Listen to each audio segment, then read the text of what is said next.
Okay, a very good afternoon and जय Hind everyone. Welcome back to Dune Officers Academy. और आज हम लोग मिल रहे हैं अपने एक बहुत ही ज़्यादा इम्पॉर्टेंट एलिमेंट को करने के लिए जो कि वोकैबुलरी से जुड़ा है, राइट? सो वोकैबुलरी की इम्पोर्टेंस के बारे में जब बात करते हैं, so I have mentioned it earlier even with you people कि जब हम डिस्कस कर रहे हैं किसी चीज़ के regarding, that is something really crucial for our life, for our success, that is our competitive journey, है ना। हमारी कॉम्पिटिटिव जर्नी जो होती है वो हमारे लिए सबसे ज़्यादा इम्पॉर्टेंट एलिमेंट होता है, राइट? अब उस जर्नी में भी जब हम बात करते हैं, so it starts with written examination but goes till an interview, right? वो रिटन एग्जामिनेशन से शुरू होने के बाद जो चलता है वो हमारे इंटरव्यू सेशन तक चल रहा होता है, राइट? अब उसमें क्या होता है कि हम लोग वहाँ बात कर रहे होते हैं एफिशिएंसी की. Once we are able to crack the examination we talk about the efficiency in our speaking skills, right? What determines your speaking section there, तो हम उसके बारे में बात कर रहे होते हैं. तो उन्हीं मेजर फिनोमिना के रिलेटेड हम लोग जब भी वोकैबुलरी को पिक करते हैं, तो vocabulary is something which not only supports me in my written examination but also it works with me, it goes with me till my interview. ठीक है, जब तक आप अपनी जर्नी को शुरू करते हैं from the very basic point जो कि आपका रिटन सेक्शन होता है, रिटन एग्जाम होता है, वहाँ से शुरू करने के बाद जब आप इंटरव्यू, अपना लास्ट पॉइंट, एक लास्ट एग्ज़ाम जिसको आप बोलते हो, जो फाइनल सिलेक्शन है, जब आप इंटरव्यू राउंड तक पहुँचते हो, वहाँ तक की जो जर्नी है वो इंग्लिश में आपके साथ वोकैबुलरी रहती है. Though we know that we are speaking, it means the contribution of grammar is there, right? But a part of it, when we talk about efficiency, so what makes us efficient? That is that vocabulary somewhere makes us efficient. ठीक है, तो vocabulary की ये importance है. हम किसी चीज़ को कर रहे हैं पर हम उस चीज़ को कर क्यों रहे हैं ये जानना बहुत ज़रूरी हो जाता है. जब मुझे ये पता होगा कि this is the importance of this particular point, भाई हमें पता होता है कि हमारी लाइफ में हमारे पेरेंट्स की क्या वैल्यू है, क्या उनकी इंपॉर्टेंस है, and let's why we really someway obey them, right? तो सेम एज दैट, अगर मुझे पता है कि भाई यहाँ से एक पोर्शन है जो कि आना ही आना है, तो मेरे लिए वो पर्टिकुलर पॉइंट, मेरे लिए वो पर्टिकुलर यूनिट इंपॉर्टेंट हो जाती है. जब मुझे पता है कि उसने मेरा आगे तक साथ देना है, तो भी वो मेरे लिए बहुत ज़्यादा ही, हद से ज़्यादा इंपॉर्टेंट हो जाती है, राइट? तो इसी चीज़ के बारे में हम यहाँ पे बात करेंगे. और देखो, वोकैबुलरी में there are number of things that we have to complete. ठीक है, वोकैबुलरी में there are number of things that we have to touch. अब वहाँ पे क्या क्या चीज़ें हैं, तो सिनोनिम्स हैं, antonyms that we have done, even we have done idioms, and as well as one word substitution we have completed it, we have seen it, हमने देखा है. कंप्लीट तो नहीं बोल सकते क्योंकि वोकैबुलरी जैसे आपका एक नेवर एंडिंग फैक्टर्स में आपके काउंट होता है, आप सभी को ये पता भी होगा.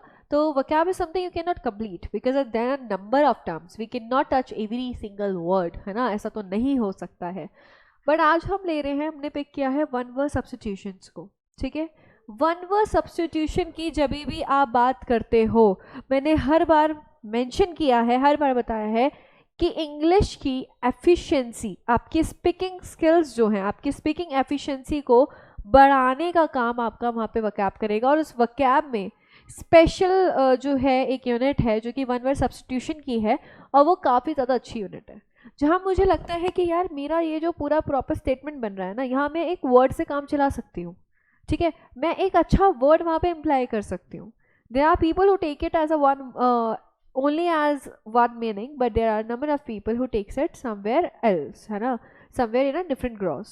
तो यहाँ हम वन वर्ड सब्स्टिट्यूशन को जब स्टडी कर रहे हैं तो हम लोग अपनी एफिशिएंसी को बढ़ाने के लिए करेंगे. ठीक है, और ये आपके रिटन एग्जाम के लिए भी बहुत ज़्यादा इंपॉर्टेंट है, ये आपके आगे इंटरव्यू तक जाएगा क्योंकि आपकी एफिशिएंसी को बढ़ाएगा in speaking. So the very first one word substitution जिसको आप बोलते हो अनेक शब्दों के लिए एक शब्द, राइट? तो पहला पॉइंट देखते हैं, प्रिंटिंग यूजिंग अ स्टोन और a metal plate with a completely smooth surface. ठीक है, यहाँ आपके स्टडीज़ के बारे में मैंने जनरली यहाँ पे बात की है, क्योंकि देखो हम लोग इसको डिवाइड करते हुए पढ़ सकते हैं, डिफरेंट एलिमेंट्स के हिसाब से पढ़ सकते हैं. तो यहाँ उसने बात करी है आपकी स्टडीज़ के रिगार्डिंग. ठीक है, अब उसने कहा प्रिंटिंग, जो प्रिंटिंग की जाती है यूजिंग अ स्टोन और अ मेटल प्लेट या फिर स्टोन के जरिए. ठीक है, with a completely smooth surface, particularly एक स्मूथ सरफेस पे, उसको आप क्या कहोगे? प्रिंटिंग यूजिंग अ स्टोन और a metal surface with a completely smooth surface, एक स्मूथ सरफेस में, उसे हम कहते हैं लिथोग्राफी. ठीक है, लिथोग्राफी कहा जाता है. ठीक है, जैसे कि आपने बोल दिया कि I have completed my proficiency, I have done my proficiency, I am proficient at lithography. तो lithography is word at an art, ठीक है, डिनोट कर रहा है वहाँ पे, प्रिंटिंग के रिलेटेड यहाँ पे बात करेगा, राइट। तो स्टडी में ही आ गया। नेक्स्ट में उसमें बोला mapping of earth and it's formation. अगर हम अर्थ की मैपिंग के बारे में बात कर रहे हैं, यानी कि हम अर्थ के बारे में समझ रहे हैं, अगर हमारा पूरा अर्थ है, इस अर्थ के बारे में अगर आप समझ रहे हो कि भाई ये पोर्शन क्या कहलाएगा, ये पोर्शन क्या कहलाएगा, ये पोर्शन क्या कहलाएगा, ठीक है, या फिर आपने बोल दिया कि भाई इसमें तो ये रहा, ठीक है, आपने ट्रॉपिक ऑफ कैंसर की बात करी, ट्रॉपिक ऑफ कैप्रिकॉर्न की बात करी, तो जब आप वहाँ पे बात कर रहे हो इन सारी चीज़ों की, ठीक है, अगर आप पोल के बारे में बात करते हो तो यहाँ आप ज्योग्राफी को स्टडी कर रहे हो, राइट। तो उसने वही कहा कि mapping of earth and it's formation किस तरीके से बना है, ये हमें कौन बताता है, तो ज्योग्राफी बताती है, राइट। और बहुत सिंपली हम लोग अपने सब्जेक्ट्स में भी ज्योग्राफी को स्टडी कर रहे होते हैं, आप लोग भी पढ़ ही रहे होंगे, हमारे पास स्कूल में होता है, हमारे पास हमारी कॉम्पिटिटिव में तो है ही, स्कूल में भी आपके पास सब्जेक्ट होता है सोशल स्टडीज़ के अंदर ज्योग्राफी का, राइट। तो ज्योग्राफी भी क्या है, तो mapping of earth and it's simply and it's formation, ठीक है, या फिर पार्ट्स भी बोल सकते हो, कुछ भी, अगर वो आप अर्थ के रिलेटेड स्टडी कर रहे हो, कैसे करोगे, ज्योग्राफी। अगर आपको इन फ्यूचर अर्थ के बारे में समझना है, ठीक है, उसके फीचर्स के बारे में समझना है, कैरेक्टरिस्टिक्स के बारे में समझना है, आप कहीं ना कहीं बात करेंगे किसकी, ज्योग्राफी की, आप ज्योग्राफी एज अ सब्जेक्ट लेंगे, right. Now next, art related to ornate good hand writing, ठीक है, अब यहाँ पे एक आर्ट के बारे में उसने बात किया है, art related to ornate good hand writing, जहाँ पे भी गुड हैंड राइटिंग की बात हो गई, ठीक है, या art of best hand writing, या फिर आर्ट ऑफ राइटिंग, जहाँ पर भी राइटिंग के रिलेटेड बात हो रही है, जहाँ आपके लिखने के ऊपर बात की जा रही है कि भाई बहुत बेहतरीन आप लिखते हो, तो उस आर्ट को क्या बोला जाएगा, तो कैलीग्राफी हम उसको कहते हैं, ठीक है। यहाँ पे आपके पास मेंशन भी है, कैलीग्राफी हम एक वर्ड है जो देते हैं। और इसके अलावा अगर हम बात करेंगे अ पर्सन, ठीक है, if we talk about a person who does that, who do, ठीक है, who is a good, he is a good writer, not in sense of writing aspects, but yes when it comes to his handwriting, और उसकी handwriting बहुत ज़्यादा अच्छी है, ठीक है। तो जहाँ आप एक पर्सन के बारे में बात करोगे, उसी को आप क्या बोल देते हो, कैलीग्राफर, ठीक है। कैलीग्राफर क्या है, तो आप बोलोगे art that is related to what, related to good hand writing, और उस पर्सन को, आर्ट को आप कैलीग्राफी बोलते हो, उसी पर्सन को जिसकी आर्ट के बारे में बात हो रही है उसको आप कैलीग्राफर बोलते हो। सर ने बोले my friend is a calligrapher, so यानी कि उसकी handwriting, he deals with the different handwriting styles, जैसे हम ग्रीटिंग कार्ड्स में या बाकी चीज़ों में यूज़ करते हैं ना, और हम लोग कई बार पिक करते हैं, टीचर ने बोल दिया कि भाई this student is really nice, his और handwriting is really good, तो हम इसको पिक कर लेते हैं इस चीज़ को लिखने के लिए, तो डैट मीन्स हम वहाँ पे कैलीग्राफी के बारे में बात कर रहे हैं, और वो जो पर्सन है वो कैलीग्राफर है, ओके। नेक्स्ट है scientific study of bodily disease, जो साइंटिफिक स्टडी की जाती है बॉडीली डिजीजेस की, उसको आप क्या कहते हो। देखो scientific terms is really difficult to understand even, but yes there are people who are studies about that, right, there are number of people who studies that, तो फिर वहाँ पे आप स्टडी के बारे में बात कर रहे हो। स्टडी में यूजुअली लॉजी वाला शब्द ज़्यादा यूज़ होता है, जैसे कि ज्योग्राफी HY में वो यूजुअली चल रहा होता है ना, यहाँ पे भी उसने बोल दिया पैथोलॉजी, ठीक है, जैसे कि हम सोशल कॉजेज वगैरह की बात करते हैं तो हम सोशोलॉजी की बात करते हैं, अगर हम बात करते हैं बॉडी लैंग्वेजेस की या बाकी चीज़ों की, ठीक है, तो वहाँ पे हम साइकोलॉजी के बारे में बात करते हैं। अब यहाँ पे उसने बोल दिया scientific study of bodily diseases, bodily diseases के बारे में जो साइंटिफिक स्टडी की जाती है उसको आप कहते हो पैथोलॉजी, ठीक है। ये आपके रिटन एग्जाम में आ सकता है, तो ऐसा नहीं है कि इम्पोर्टेंट नहीं है। नेक्स्ट पे आते हैं, कुछ कॉमन मैंने अभी आपके लिए पिक किए हुए हैं।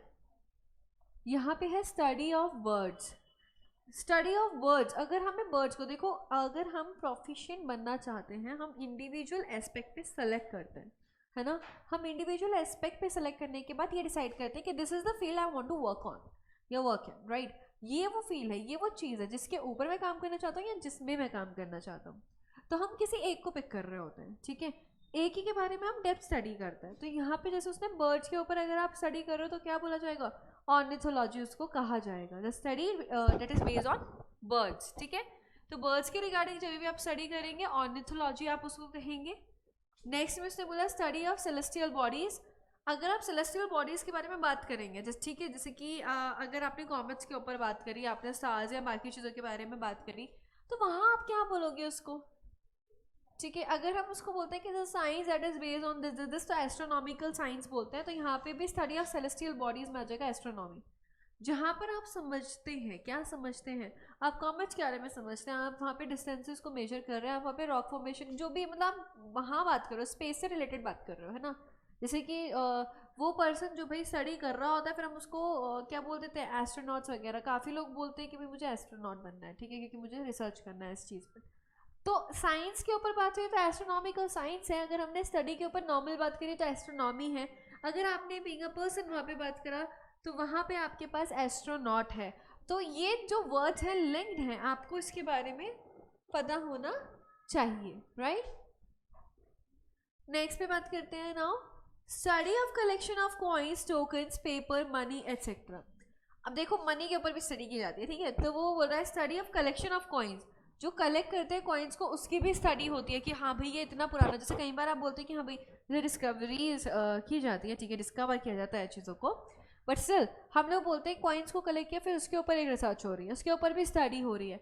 या फिर टोकन्स है पुराने, ठीक है, जैसे कि हम बोलते हैं कि भाई ओल्ड टोकन्स है, एंशिएंट के बारे में बात हो रही है, ठीक है, दैट इज़ यूनिक समवेयर, हम उसके ऊपर स्टडी कर रहे होते हैं, हम पेपर मनी के ऊपर स्टडी कर रहे होते हैं, तो इसको भी नाम दिया गया है जिसका बोलते हैं नुमिस्मेटिक। नुमिस्मेटिक क्या है? Study that somewhere related to money. आप ऐसे समझ सकते हो कि मनी के ऊपर बात हो रही है, मनी के ऊपर, बट हाँ थोड़ा सा ध्यान देना, उसने आपको वहाँ पे प्लेस के बारे में बात नहीं किया, उसने डायरेक्टली मनी के बारे में बात किया, ठीक है, क्योंकि एक फेमस क्वेश्चन है कि भाई places where coin is made, तो हम उसको मिंट कहते हैं, ठीक है, places where coin is made, जहाँ पे कॉइन बनता है उसको मिंट कहा जाता है। यहाँ उसने ऐसी किसी चीज़ के बारे में बात आपसे नहीं की है, उसने आपको सिंपली बोला कि वो study that is related to money, जहाँ पे आप मनी के ऊपर काम कर रहे हो, मनी के ऊपर बात कर रहे हो कि भाई कलेक्शन ऑफ कॉइन्स है, वहाँ आपने बात करी, आप पेपर मनी को स्टडी कर रहे हो, है ना। ऐसी स्टडीज भी हैं, आप टोकन्स को स्टडी कर रहे हो, तो फिर वहाँ पे आप किस स्टडी में बेस्ड हो, नुमिस्मेटिक्स स्टडी वो कहलाएगा। नेक्स्ट पे जाते हैं, अब वो यहाँ पे आपसे बात कर रहा है, वन विद अनलिमिटेड पावर, एक इंसान जिसपे अनलिमिटेड पावर है भाई, उसी की चलनी है, एक ही रूलर है और सारी के सारी जो भी चीज़ें चल रही हैं उसी का रूल चल रहा है, आप उसे कहोगे ऑटोक्रेट, ठीक है।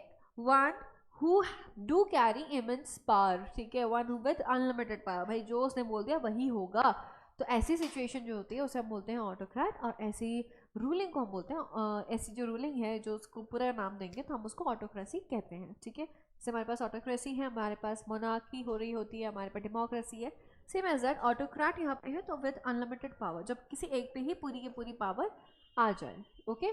यहाँ उसने बात किया है ऑटोक्रेट का।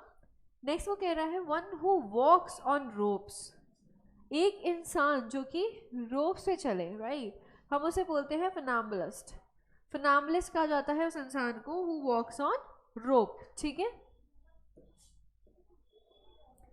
नेक्स्ट अब वो कह रहा है one who is boot licker और फ्लैटरर, ठीक है। अब फ्लैटरर से देखो, it is easy to make you understand the term, तो it is totally based upon your understanding कि how you are taking it.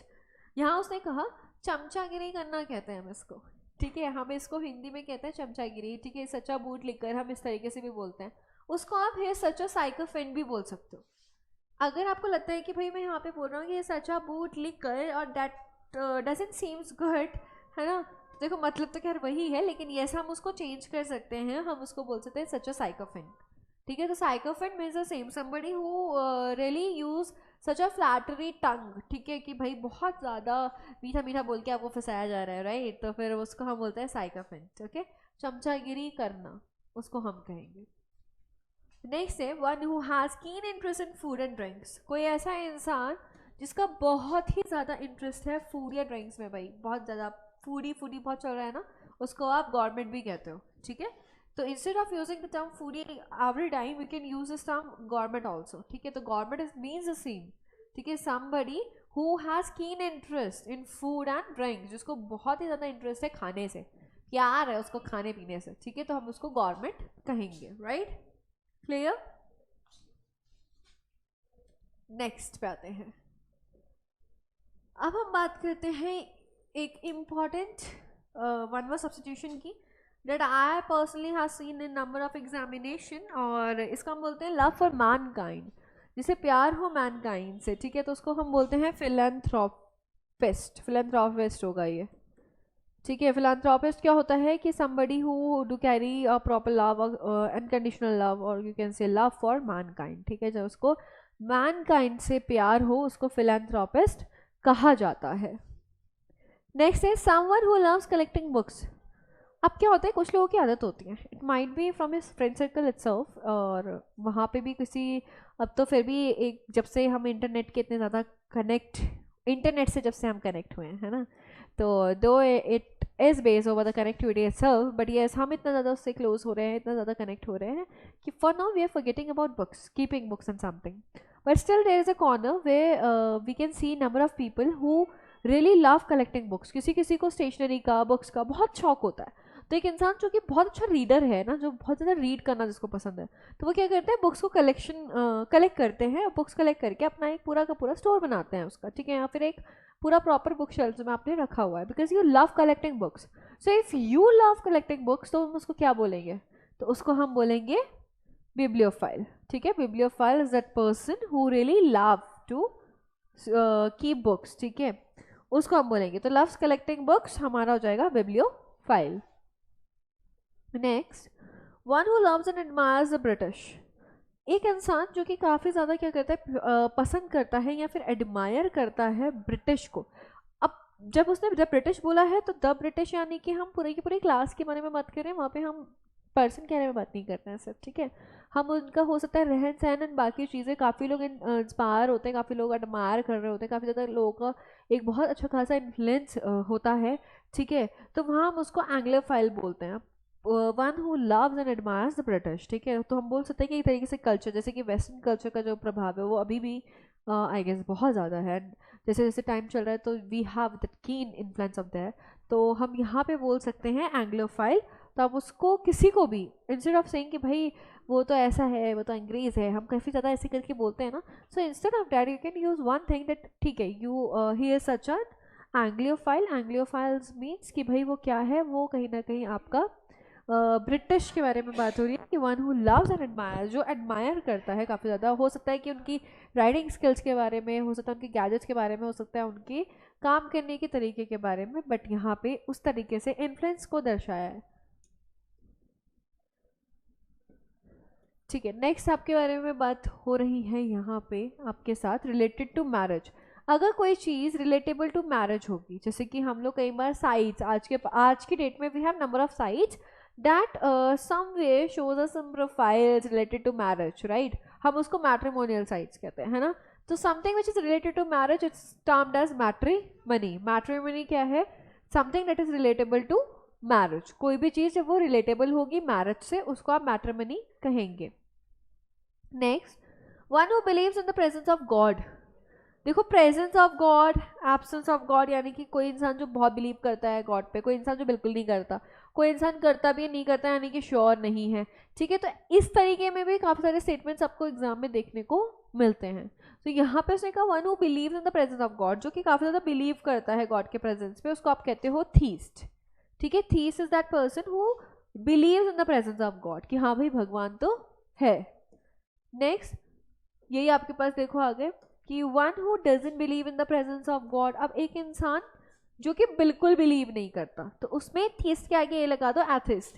Atheist जो होता है वो इंसान होता है जो कि बिल्कुल भी बिलीव नहीं करता है गॉड की प्रेजेंस पे। नेक्स्ट है one who believes in the theory of only one of God. कोई अब ऐसा इंसान जो कि सिर्फ एक ही में मानता है, सिर्फ एक ही गॉड पे मानता है, ठीक है, बाकी पे उसको विश्वास नहीं, वो कहता है नहीं नहीं नहीं, मेरे लिए तो शिव जी ये काम करेंगे, या मेरे लिए तो बजरंग बली ये काम करेंगे, बाकी नहीं करेगा, है ना। तो वहाँ पे one who believes in the theory of only one God, या फिर उसको इसका मानना ये है कि भाई सिर्फ एक ही भगवान है, अलग अलग इन्होंने बांट दिया, तो वहाँ पे आप उसको बोलते हो मोनोथीस्ट, ठीक है। मोनोथीस्ट यानी कि somebody who believes in the presence of one god only, ठीक है। नेक्स्ट, अब इसमें उसने दे दिया कि one who believes in many gods. अब कोई इंसान जिसको ये लगता है कि हाँ हाँ हाँ बहुत सारे भगवान है ना, सारे ही हैं भाई, हमें तो वैसे भी इतने सारे बताए हुए होते हैं राइट। तो वहाँ पे पॉलीथीस्ट हम उसको बोलते हैं कि one who believes in many gods, कि हाँ भाई उसके हिसाब से काफ़ी सारे भगवान हैं, मौजूद हैं, गॉड है। अब है next, one who believes that God is union of all forces of the universe. अब कोई ऐसा इंसान जिसका बिलीव करने का फैक्टर ये है कि भाई जो गॉड है ना वो यूनियन है सारे फोर्सेस का। देखो हम लोग बोलते हैं कि पॉजिटिव फोर्सेस कंबाइन होके आपका गॉड बन रही है, नेगेटिव फोर्सेस को आप डेविल मान रहे हो राइट। यहाँ उसने कहा कि वो इंसान जो कि बिलीव करता है कि गॉड जो है ना यूनियन है सारी ही फोर्सेस की इस यूनिवर्स में। इस यूनिवर्स में जितने फोर्सेस हैं मतलब उन सबका यूनियन, सबका अमलगेट करके सबका कॉम्बिनेशन कंबाइन करने के बाद जो है वो है पैंथीस्ट। वो लोग कौन है जो ऐसा मानते हैं कि भगवान जी जो है जो गॉड है वो भाई सारी ही फोर्सेस का एक अमलगेशन है, तो उसको हम बोलते हैं पैंथीस्ट। नेक्स्ट उसने बोला रिलीजियस मैडनेस। जब भी बात होगी रिलीजियस मैडनेस की तो आप इसको बोलते हो थियोमेनिया। थियोमेनिया क्या है कि भाई कई बार आप बोल सकते हो, देखो कुछ लोग बिल्कुल ही अगर पागल हो जाते हैं, अगर आपको उनको बोलना है कि भाई इतनी ज़्यादा रिलीजियस मैडनेस भी अच्छी नहीं है, सो आप उन्हें बोल सकते हो कि भाई यू मस्ट नॉट बी थिमोनियक। ठीक है, थिमोनियक का मतलब हो गया somebody who's carrying excessive religious madness. ठीक है, क्योंकि कहीं ना कहीं हमें बहुत ज़्यादा लिबरल रह के भी चीज़ों को देखना है राइट। तो फिर यहाँ पे उसने काफ़ी सारों के बारे में आपको बताया, एंड जैसे कि मैंने कहा theist atheist the most common one. ठीक है, ये काफ़ी बार आपके एग्जाम में देखने को मिला है, जहाँ हम बिलीव एंड डिसबिलीव के बारे में भी बात यहाँ पे कर रहे थे। ऐसे सच टर्म्स हमारे लिए कॉमन हो जाते हैं है ना, तो उसके बारे में हमें पता होना चाहिए राइट। ओके, सो ये कुछ वर्ड्स आपके लिए थे, one word substitution. So I hope आपको समझ में भी आए होंगे। So will continue it later. Thank you so much, see you soon.